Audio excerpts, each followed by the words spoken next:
Let's read.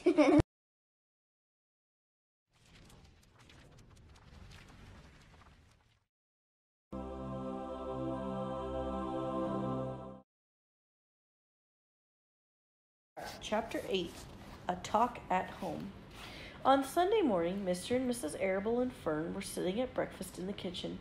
Avery had finished and was upstairs looking for his slingshot.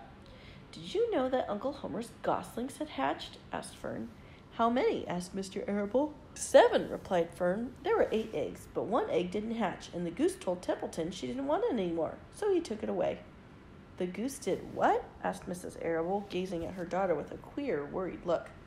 "Told Templeton she didn't want the egg anymore," repeated Fern. "Who is Templeton?" said Mrs. Arable. "He's the rat," replied Fern. "None of us like him much."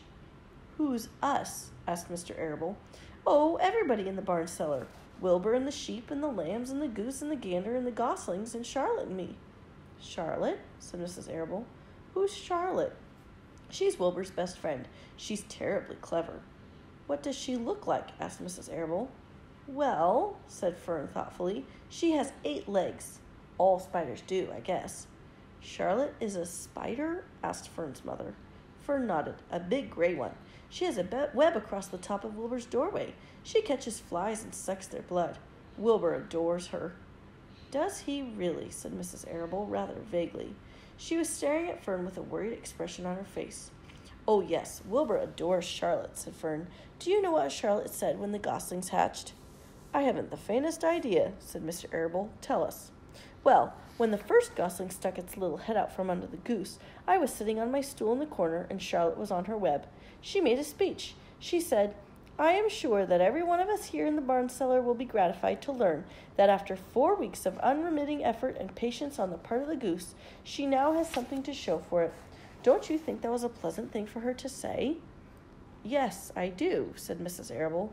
"And now, Fern, it's time to get ready for Sunday school, and tell Avery to get ready. And this afternoon you could tell me more about what goes on in Uncle Homer's barn. Aren't you spending quite a lot of time there? You go there almost every afternoon, don't you?" "I like it there," replied Fern. She wiped her mouth and ran upstairs. After she had left the room, Mrs. Arable spoke in a low voice to her husband. "I worry about Fern," she said. "Did you hear the way she rambled on about the animals, pretending they talked?" Mr. Arable chuckled. "Maybe they do talk," he said. "I've sometimes wondered. At any rate, don't worry about Fern. She's got a lively imagination. Kids think they hear all sorts of things." "Just the same, I do worry about her," replied Mrs. Arable. "I think I shall ask Dr. Dorian about her the next time I see him. He loves Fern almost as much as we do, and I want him to know how queerly she is acting about that pig and everything. I don't think it's normal. You know perfectly well animals don't talk." Mr. Arable grinned. "Maybe our ears aren't as sharp as Fern's," he said.